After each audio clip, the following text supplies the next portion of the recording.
예, 오늘 요한복음 9장 1절부터 12절의 말씀을 우리가 함께 봉독했습니다.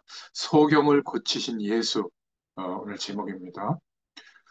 어, 하나님의 능력을 믿는 믿음이 우리에게 있기를 원하십니다. 예수님은 하나님이시고 창조주시고 없는 것도 있게 할 수 있는 능력이 있으시죠. 죽은 자를 살리시는 전지전능하신 분이라서 오늘 본문에 당연히 소경도 고치실 수 있고 또 소경을 고치신 그 예수님이 지금 우리와 성령으로 함께 하시기 때문에 지금도 우리에게 원하시는 모든 일을 하실 수가 있습니다. 하나님은 우리 인생을 통해서 하나님의 무한한 능력을 믿기를 원하시죠.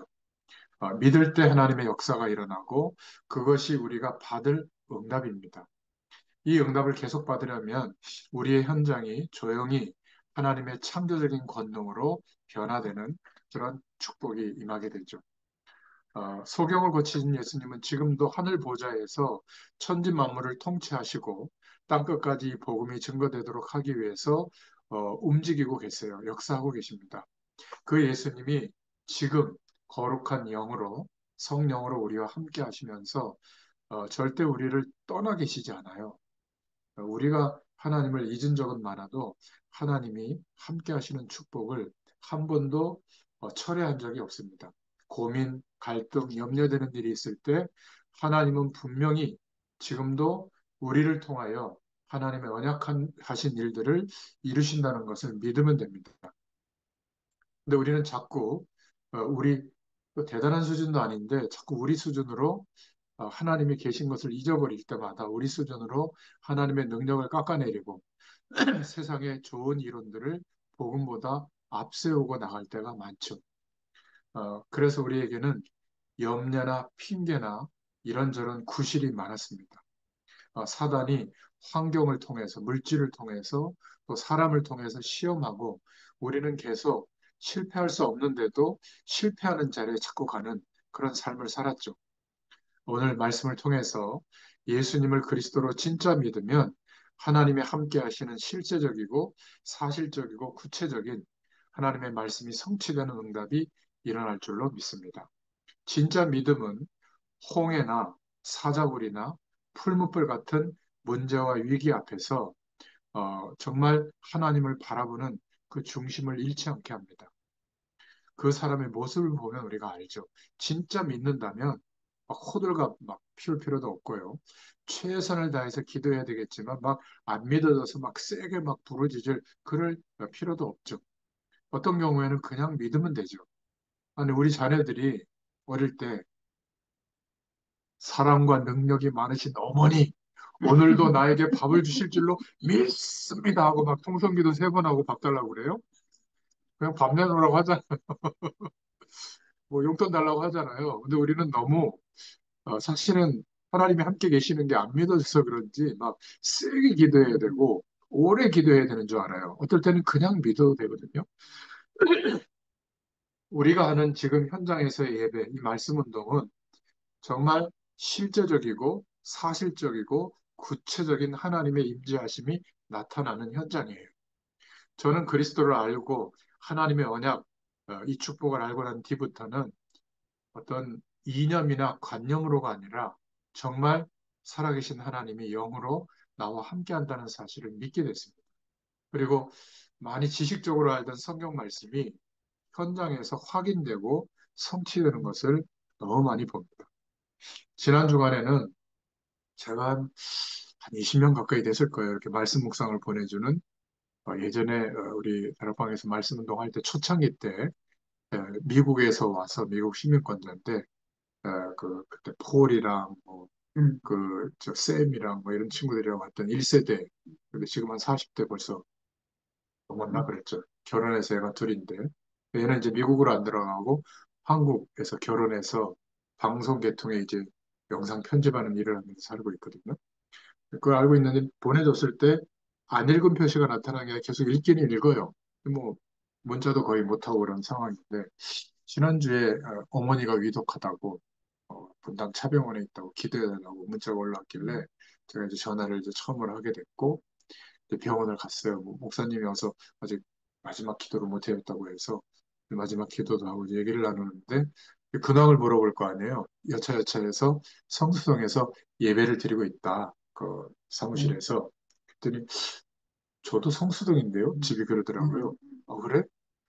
그럼 어디서 예배 드리냐 저보고. 그래서 밑에 그 카페 뭐 굴림이라는 카페 위에 2층에서 예배 드린다 그러니까 거기 아는데 제가 그 앞에 맨날 그 앞으로 지나서 바로 옆에 한신 아파트에 산대요. 걸어서 2, 3분 거리. 신기하지 않습니까? 하필이면 네. 그러니까 매일 그 앞을 간다는 거예요. 그런데 더 신기한 건 제가 10년 동안 거기 갔거든요. 월요일 날 6시에. 근데 한 번도 못 봤다는 거. 병원 갔다 오고 그 다음 이제 주일 지나고 월요일 아니요 그 다음 날인가 아무튼 갔는데 하필이면 또 아이하고 자기 와이프하고 이렇게 데리고 제 차 앞으로 가는 거예요. 그 창문 열고 또 인사했어요. 이제 장례 그 어머니가 이제 수요일 날 돌아가셔가지고 장례 치르고 있는데 참 굉장히 뭐라 그럴까 한 20 몇 년 전에 그 막 뜨거웠던 그 청년회 때 훈련받고 막 은혜받고 그랬던 친구들이 근데 이제 완전히 중년이 다 되어가는 모습으로 이제 만났단 말이에요. 그리고 월요일마다 거기서 말씀 운동하고 있는 거 아니까 어떻게 될까요? 이제 장례 끝나고 참여하겠죠. 이렇게 저렇게 연결돼서. 그러니까 참 신기한 것은 사도행전을 그 계속 월요일에 읽어보고 있는데 성령께서 역사하시는 그 길을 따라 인도받는 것이 어떤 것이라는 것을 정말 말씀을 통해서 또 삶을 통해서 확인하는. 그러니까 지식으로 알고 있던 말씀이 우리의 현장에서 확인되고 성취되는 것을 보게 되는 거예요. 이 은혜가 우리 복음서, 특히 요한복음을 읽어가는 저희들에게 그 은혜를 허락해 주실 줄로 믿습니다. 오늘 본론으로 날 때부터 소경된 사람이 오늘 나옵니다. 날 때부터 소경된 사람은 아주 깜깜한 어둠 속에서 사는 사람이죠. 어두움이라는 특징은 방향을 모르고 분별할 수가 없는 거 아니에요? 제대로 못 보니까. 그러니까 그 다음은 다 잘못 진행되는 거죠. 바르고 정확하게 보는 게 중요합니다. 우리 인생도. 어떤 일을 할 때도 하나님이 이 시대에 무엇을 원하시는가 이것을 알면 어떤 일을 해도 그 방향 속에서 인도받는 일이 되니까 하나님의 축복이 나타납니다. 교회가 하나님이 원하시는 것을 알면 축복을 받죠. 왜 하필 과천으로 예배당이 정해졌을까? 근데 최근에 알게 된 사실은 그 이마트 건물을 신천지가 1,600억을 주고 샀다는 거예요.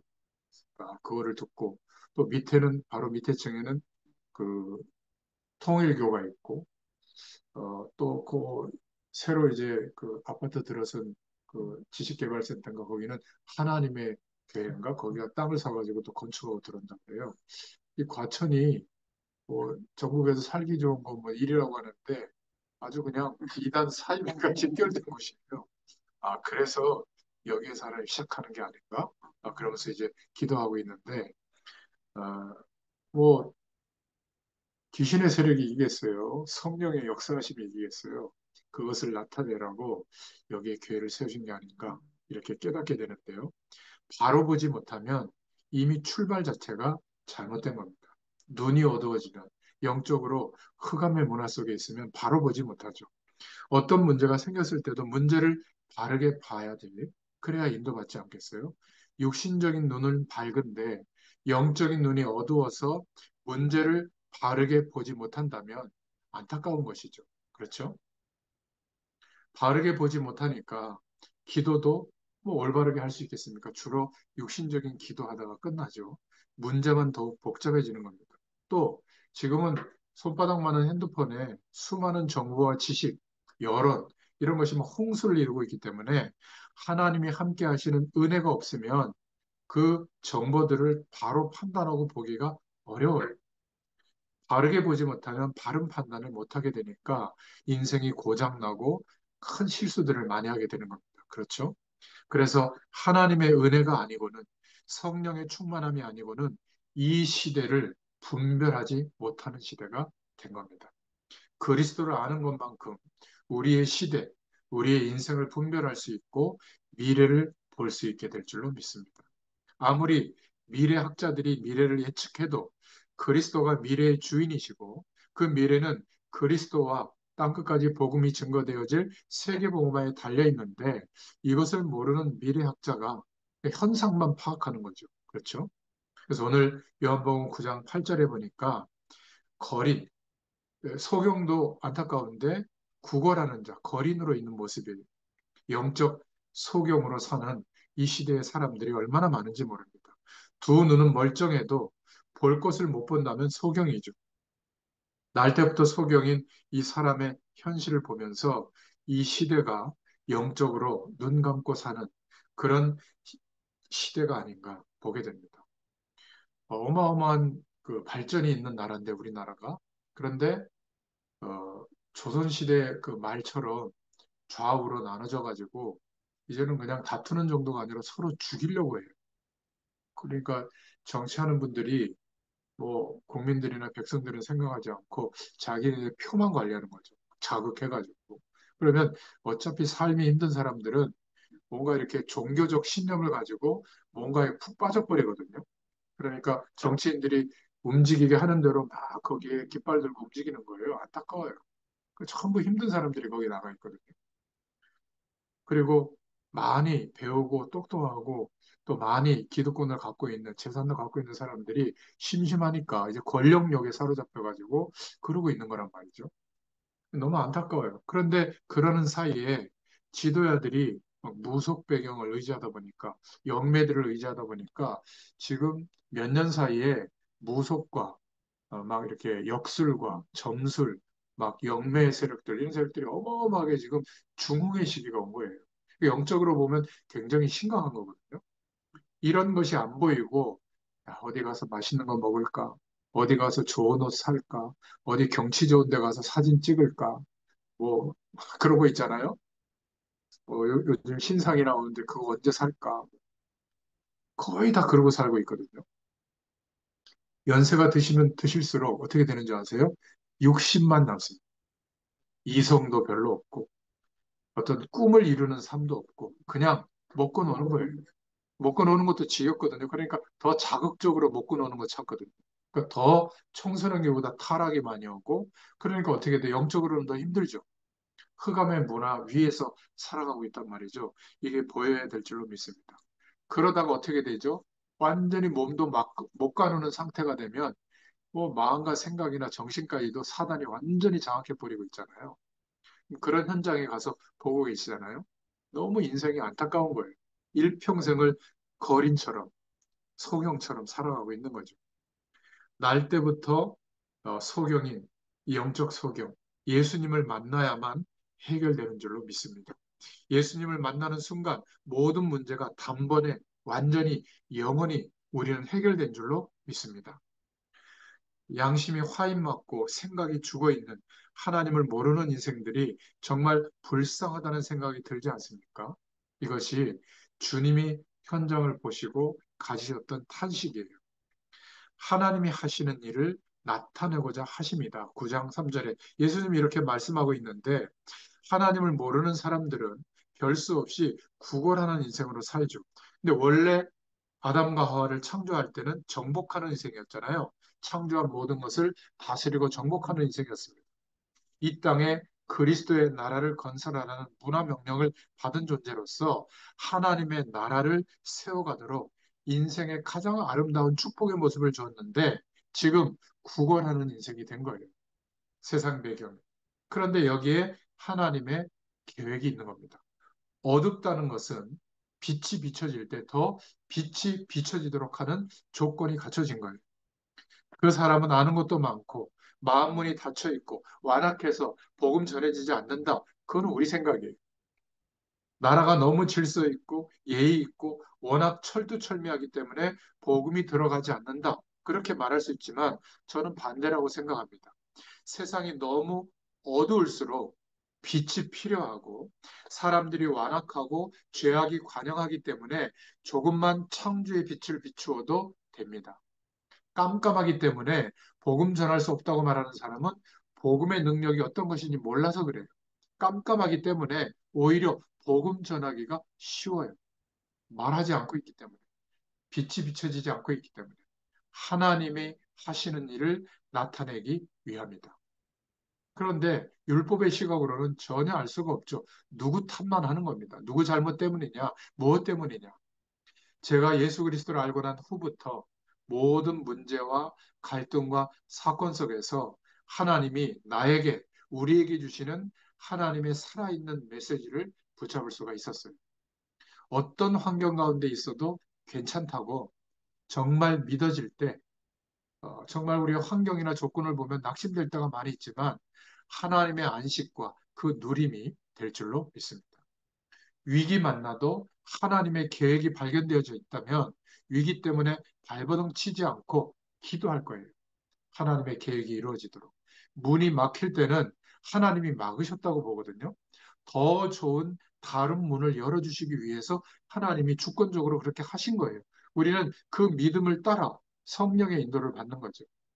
자신에게 있었던 문제들이 하나님 나라와 관심이 없었던, 하나님의 나라의 배경이 임했는데 여전히 세상 나라에서만 그 눈으로 살던 우리를 이제 세상 나라의 관심을 다 끊게 하시고 의도적으로 하나님이 막으시고 이제 딱 한 길만 열어주신 거예요. 하나님의 나라를 믿음으로 누릴 수 있는 길만 열어주신 겁니다. 이걸 보고 갱신의 기회라고 하거든요. 예수가 그리스도라는 사실을 실제로 체험할 수 있는 하나님의 살아있는 말씀이었구나, 메시지였구나. 저는 그것을 간증할 수 있어요. 여러분도 아마 그런 분들이 많이 계실 겁니다. 예수님은 그리스도시다. 모든 문제를, 옛 사람의 인생의 문제를 해결해 주셨다. 이 체험이 우리 인생의 모든 상황 가운데 체험되어지도록, 만약에 지속적으로 그 은혜가 발견된다면 어떤 상황과 조건 속에서 불안하지 않죠. 하나님의 안식과 누림이 오게 될 줄로 믿습니다. 이러면 바울이 대단해서가 아니라 이 축복을 경험하고 있기 때문에 바울은 괜찮다. 부해도 괜찮고 모자라도 괜찮고 또 어려움이 와도 괜찮고 넉넉해도 괜찮고 어떤 상황에도 괜찮다. 주님이 함께 하시니까 하나님의 나라의 배경 속에 있으니까 그렇죠. 9장 4절에 예수님이 뭐라고 말하냐면 밤이 오리니 그때는 아무도 일할 수 없느니라. 깜깜할 때는 일하지 못한다. 전에 왜 우리가 제대로 하나님의 일을 못했을까요? 영적으로 그리스도의 축복을 몰랐고 어두웠기 때문이에요. 삶의 문화가. 그리스도가 혼미했던 겁니다. 그러니까 세상의 이론과 말씀이 섞여 있다 보니까 뭐 결론이 날 수가 없는 거죠. 그냥 항상 갈등하고 갈팡질팡하는 거죠. 혼미할 때는 주의 일을 감당할 수가 없죠. 그렇죠? 그랬던 겁니다. 자, 두 번째로. 그런데 이 엄청난 계획을 가지고 지금 소경과 예수님이 만났는데 제자들은 예수님의 시각을 이해를 하지 못했던 거예요. 우리는 예수 그리스도의 마음, 그 심장을 갖게 해달라고 예수님의 관점으로 모든 것을 볼 수 있게 해달라고 기도할 수 있기를 바랍니다. 9장 2절에 네 죄로 이렇게 됐습니까? 나면서 소경됐습니까? 율법의 시각이죠.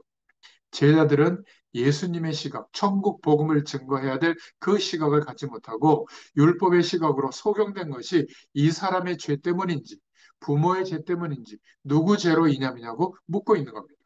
물론 실제로 심각한 질병이 조상의 우상숭배의 죄로 오는 경우도 있어요. 또 최초의 조상인 아담 때문에, 아담과 하와 때문에 언약 실패로 모든 문제가 오게 됐고, 그렇잖아요? 그런 결과일 수도 있어요. 또는 본인이 잘못해서 하나님이 뭔가 이렇게 치셔가지고 그런 문제가 올 수도 있는 겁니다. 근데 그게 다가 아닌 거예요. 혹시 그런 죄 때문에 문제가 왔다가 할지라도 이 문제를 복음의 시각으로 보느냐, 율법의 시각으로 보느냐는 극과 극으로 달라집니다. 유대인의 가장 큰 실수는 뭐냐면 율법이 무엇인지도 모르고 그것이 마치 하나님의 복을 받는 길이라고 생각해요. 율법은 우리가 행할 수 없는 것을 말한 거예요. 원수를 어떻게 사랑합니까? 가족도 사랑하기 힘든데. 그렇지 않겠어요? 가족도 막 원수 같을 때가 있고 뭐 어떨 때는 막 죽이고 싶을 때 막 그런 분노가 일어날 때도 있잖아요. 그런데 원수를 사랑해라. 오른밤 때리면 왼밤도 내줘라. 불가능한 거예요, 율법은. 하나님의 말씀대로 지킬 수 있다라고 생각하는 게 그게 착각이고 교만인 겁니다. 그래서 복음의 길을 따라가도록 한 거거든요. 율법으로 지키려고 해봐라. 안 되니까. 재앙이 멈춰지지 않으니까 예수님이 하신 그리스도의 일을 믿을 때 영원한 생명의 축복이 회복되는데 자꾸 자기의 행위와 노력으로 할 수 있다는 거예요. 엄밀히 말하면 사실 최고 축복을 받아야 될 유대인들이죠. 먼저 복음을 주셨고 그 나라와 현장에 주님이 그리스도로 오셨잖아요. 그러죠? 그런데 복음을 가장 가로막는 장본인의 역할을 했던 거예요.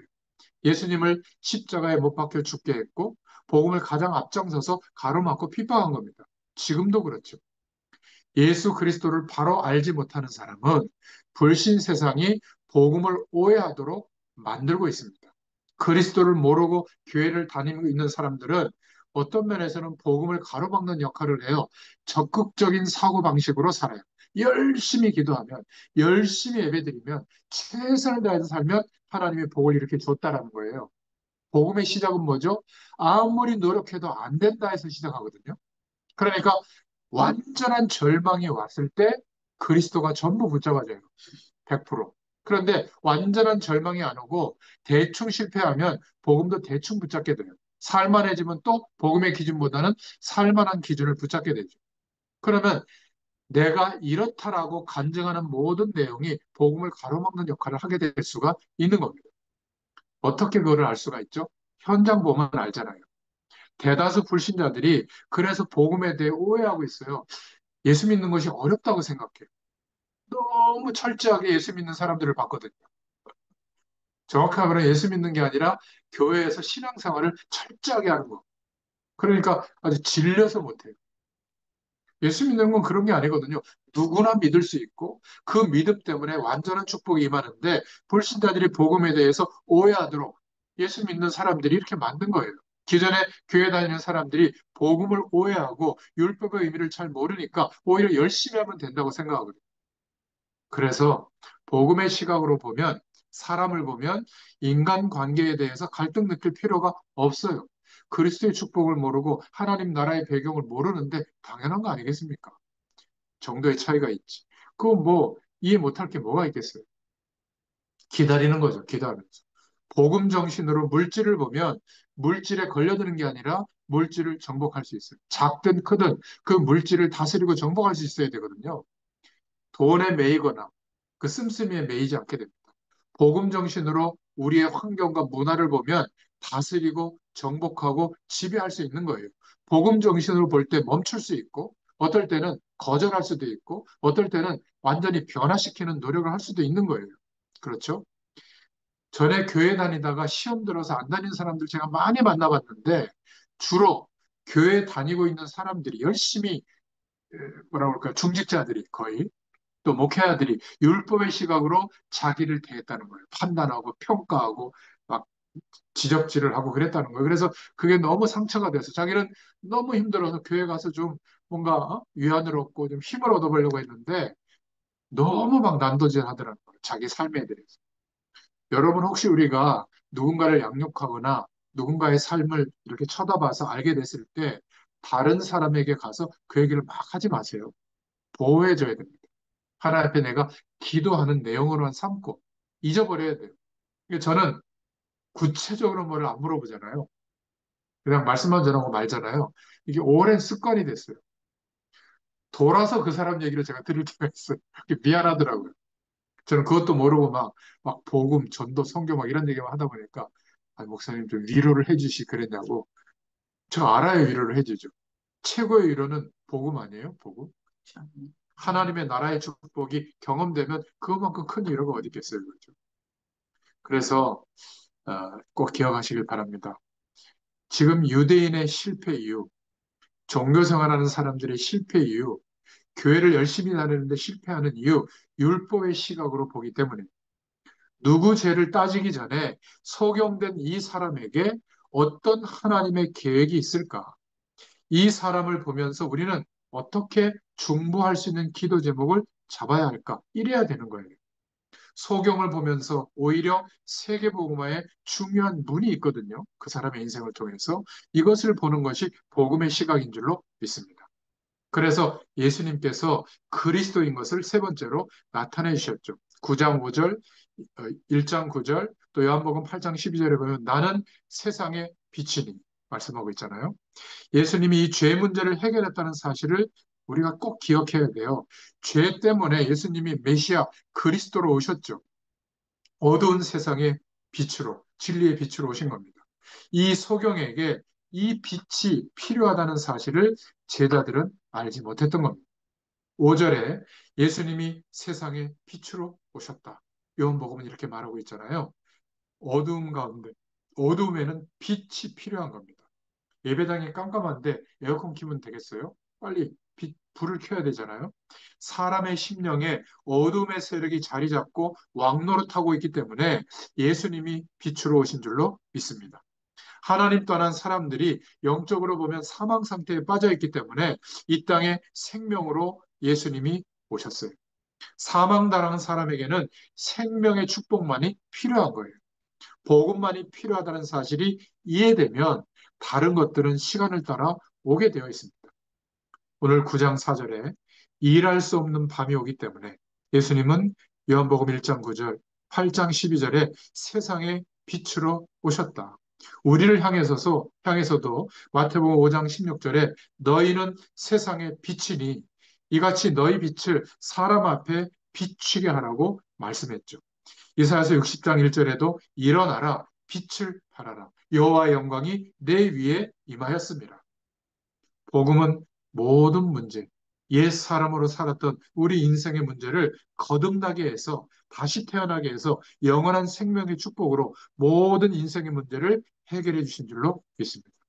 그래서 복음은 작은 것 하나하나를 계속 치유받아야 되는 게 아니라 모든 것이 치유된 줄로 믿습니다. 전인 치유예요. 하나님을 알지 못하는 사람은 영적으로 소경으로 살고 있는 거죠. 예수님만 그리스도시고 복음이세요.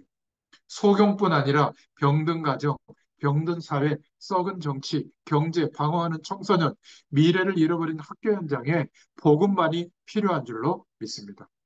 육신 치유뿐만이 아니라 복음으로 전인 치유를 우리가 받고 있는 거예요. 이게 바로 성화죠. 그리스도를 닮아가는 거죠. 우리 개인이 복음화되는 것이고 성령 충만이에요. 이게 바로 세계복음화의 힘을 갖는 그 시작이 되는 줄로 믿습니다. 우리의 인격, 지정의가 치유를 받고 우리 삶의 모든 영역 속에 하나님의 나라가 임해 있다는 것을 그리스도의 복음으로 나의 왕, 나의 그리스도로 고백할 때마다 하나님이 함께 하시는 축복을 체험하도록 하는 것, 이게 하나님의 뜻인 줄로 믿습니다. 우리가 아담의 족보 아래 있을 때, 죄와 사망의 법 아래 있을 때, 우리는 창세기 3장의 저주의 인생이었죠. 그것 때문에 있었던 우리의 정신과 마음과 감정이 치유받아야 될 줄로 믿습니다.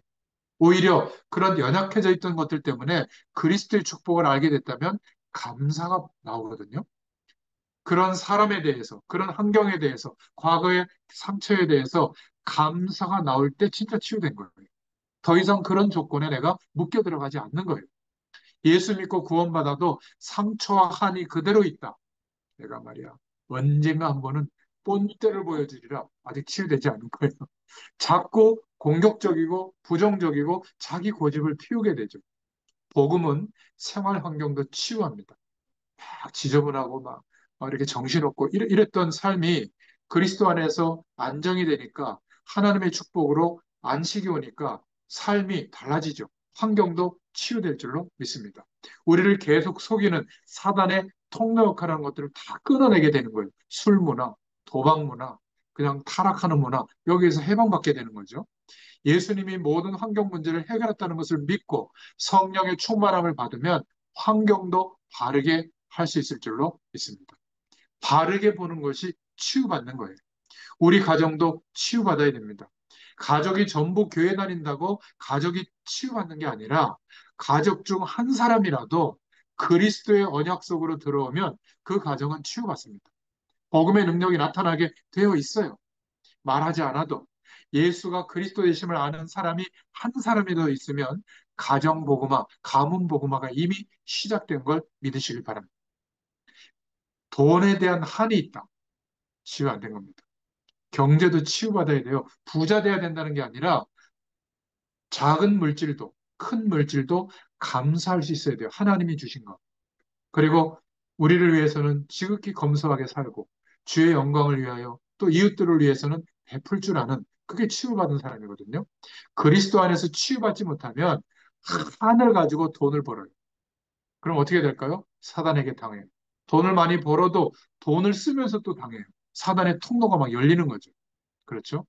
우리의 정치도 치유받아야 됩니다. 정치를 잘하려면 거짓말을 잘해야 되거든요. 다른 사람의 허물만 지적해야 돼요. 그러니 결국 사단의 앞잡이 노릇밖에 할 수가 없죠. 이런 것도 치유받아야 됩니다. 복음 가진 정말 정치인들이 나와야 돼요. 지도자들이. 문화도 치유받아야 됩니다. 노세 이 문화, 향락을 자극하는 문화, 뭐 그렇게 아주 나쁜 건 아니지만 문제는 그 속에 저주의 세력이 붙잡는 거예요. 그렇지 않습니까? 그러니까 아니 주일날 예배도 못 드리고 일주일에 한 번 시간을 내서 이 예배 현장 예배도 못 드린다면 나머지 일주일 내내 우리를 위해 쓰잖아요. 그런데도 막 쫓겨요. 막 축도도 못하고 막 어디 또 약속 있어가고 하고 주일날 이렇게 보면 그 참 안타까운 거 아니겠습니까? 주님의 날이라며요. 주일이 일주일 내내 우리는 주님의 날인데 그것도 아예 주일날은 주님의 날이라고 못 박아놓은 날인데 그렇죠? 하나님의 은혜를 회복할 수 있기를 축원드립니다. 그리스도의 장성한 분량까지 우리가 성장을 계속해야 될 줄로 믿습니다. 그래서 그리스도화 된 사람을 크리스찬이라고 하잖아요. 복음을 알아가면 알아갈수록 생명력이 있게 되고 영원한 생명의 증거가 우리의 삶에 나타나고 임하게 되는 줄로 믿습니다. 현실과 담을 쌓고 사는 게 아니라 성령 충만 받으면서 어디로 돌아와야죠? 정상적인 삶으로 돌아와야 돼요. 현실로. 복음은 모든 문제가 해결되는 것이고 전인 치유가 되는 것이기 때문에 복음 정신으로 해야 될 줄로 믿습니다. 율법에 매여 있는 사람에게는 우리는 자유하지만 율법에 신경 쓰고 매여 있는 사람처럼 좀 행동해 줄 수 있잖아요. 그렇잖아요. 너무 막 그런 거 아니야 이럴 필요도 없어요. 모르는 사람에게 복음의 비밀을 모르는 사람에게 율법의 기준으로 열심히 사는데 그거 틀렸어 하면 싸움 나요. 우리 또 맞춰줘야죠. 어려움이 있는 사람에게는 같이 좀 어려움에 동참도 하고 그 사람을 이해해 줄 수 있기를 바랍니다. 자, 오늘 드디어 참된 치유의 현장이 나오죠. 9장 6절에 흙을 그의 눈에 바르시고 이 말은 기름을 붓다라는 뜻이거든요. 그러니까 소경을 고치시며 예수님이 중대한 말씀을 하시는 거예요. 소경이 고침받고 신앙 고백을 시작하는데 이게 복음이 증거되어지는 천국 복음이 증거되어지는 굉장한 문이 열려지게 된 겁니다. 사도행전 4장에도 보면 다른 이로서는 구원을 얻을 수 없나니 천하 인간의 구원을 얻을 만한 다른 이름을 우리에게 주신 적이 없다. 시대적인 말씀이 베드로에서 선포되잖아요. 근데 이게 언제죠? 안진뱅이가 치유된 다음에 이 복음의 메시지가 선포된 겁니다. 우리가 하나님 앞에서 사람들의 말을 듣는 것이 하나님의 말씀을 듣는 것보다 옳은가 판단해봐라. 우리는 보고 들은 것을 말하지 아니할 수 없다. 법정 앞에서 그렇게 얘기한 거잖아요. 소경을 고친 사건 이후에도 영적 소경에 대해서 말씀하시면서 드디어 요한복음 10장에 보면 선한 목자가 무엇인지 말씀하고 있어요. 본문 6절에 예수님이 땅에 침을 뱉어서 흙을 개가지고 그의 눈에 바르셨는데 이 바른다는 표현은 기름 붓는다는 표현 단어와 같은 의미예요. 구별해 주셨다. 거룩함이 임했다. 같은 단어가 쓰였거든요. 단순히 소경을 고쳐준 것만이 아니라 예수님의 그리스도의 사역을 나타내는 표현이에요. 한글로만 번역돼서 그런데 그런 의미가 있는 겁니다. 9장 7절에 보니까 웬만한 사람이라면 뭐야, 침을 뱉어서 흙을 내 눈에 발로 물에 가서 씻으라고 하는데, 아이, 지저분해 하고 도망가지 않겠어요? 깔끔하신 분들은. 근데 소경이 이 말씀에, 예수님의 말씀에 그 행동에 순종한 거예요. 말씀에 순종할 때 역사가 일어납니다. 예수님이 뭉둥병자를 만나서 치유하실 때 아직 몸에는 문둥병의 내용이 많이 있었잖아요. 증거가 일어나지 않았지만 가서 이제 나았다고 문둥병자에게 제사장에 가서 말해라. 그래서 제사장에 말하러 가다가 치유받은 거예요. 성경 잘 읽어보세요. 아직 치유가 일어나는 게 아닌데 제사장에게 자기 몸을 보여주러 간다는 것은 순종하는 거거든요. 믿음이 아니고는 안 된다는 것을 보여주는 거죠.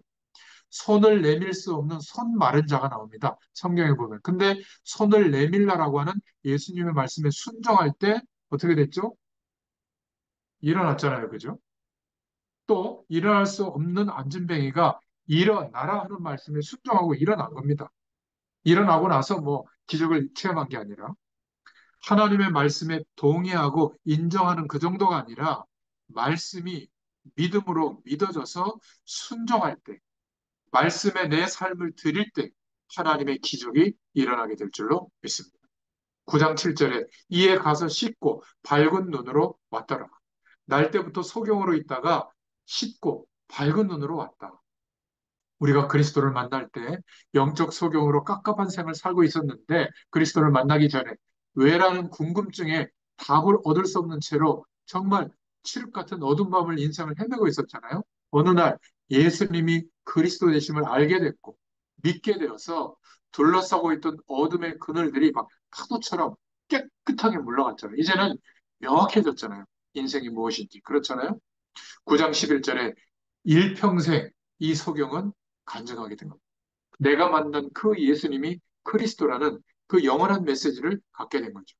영적인 새 생명과 영적인 눈이 뜬 것에 대한 감격이 계속됐던 거예요. 이 소경은 볼 때마다 그 은혜가 임했겠죠. 소경은 사는 것 자체가 간증이에요. 삶 자체가 전도요, 간증입니다. 우리가 이런 은혜를 받고 응답을 받으면 예배에 성공하면 언약 잡은 예배가 회복되면 그게 바로 세계 복음화의 길이 되는 줄로 믿습니다. 우리가 그리스도의 비밀을 억만분의 1이라도 알았다고 생각할 수 있을까요? 조금 은혜로 알게 된 거지 다 알게 된 게 아니에요, 아직도. 소경을 고치신 예수님이 우리를 종교 생활의 자리가 아니라 세계 복음화의 증인의 자리, 최고의 축복된 자리로 우리 인생을 부르신 줄로 믿습니다. 자, 말씀 들으시면서 여러분 지금 여러분 집을 한번 이렇게 돌아보세요. 세계 복음화의 집입니다. 이렇게 보여요. 그렇게 믿으셔야 돼요. 세계복음할 집. 여러분들 교회 갔을 때는 세계복음할 교회. 작은 일이라도 그 일은 세계복음할 일을 주신 거예요. 우리 애들, 우리 후대들이 좀 이상하게 보여도 세계복음할 언약의 후대로 주신 것을 믿어야 돼요. 그 약속을 믿어야지 자녀를 믿으면 안 돼요. 그러면 낭패 봅니다. 맨날 실망해요. 하나님이 인도하실 언약을 믿고 있으면 우리가 믿는 그 믿음의 결과보다 더 큰 역사가 일어나게 되어 있어요. 그런 축복이 임하기를 축원합니다. 우리 안에 계신 그리스도께서 너무 엄청난 축복의 주인공이시기 때문에 우리는 답을 주고 치유할 수가 있습니다. 완전히 망한 현장을 예수님은 살리실 수가 있어요. 오늘 말씀이 최고로 복된 언약의 말씀이 되기를 살아계신 예수님의 이름으로 축원합니다. 기도하겠습니다. 하나님 아버지, 너무 감사합니다. 날 때부터 죄의 배경 속에 아담의 후손으로 태어나서 영적인 사망 상태로 살아왔습니다. 영적으로 소경되어져서 이 땅에 출생해서 너무나 고통스러운 인생을 살던 저희를 하나님께서 은혜를 베풀어 주셔서 살려주시고 예수 그리스도 안에 회복시켜 주심을 감사합니다. 이제 말씀으로 치유해 주시며 우리의 삶 가운데 하나님의 나라의 축복을 경험하면서 최고의 응답을 누려가게 하심을 감사합니다. 일평생 우리의 삶이 간증이 되게 하여 주시옵소서. 우리의 삶 속에 붙여진 많은 영혼들을 품고 기도하는 중에 또 다른 사람들을 찾아 일으켜 나갈 수 있도록 축복하여 주시옵소서. 예수님의 이름으로 감사하며 기도드렸습니다. 아멘. 감사합니다. 자,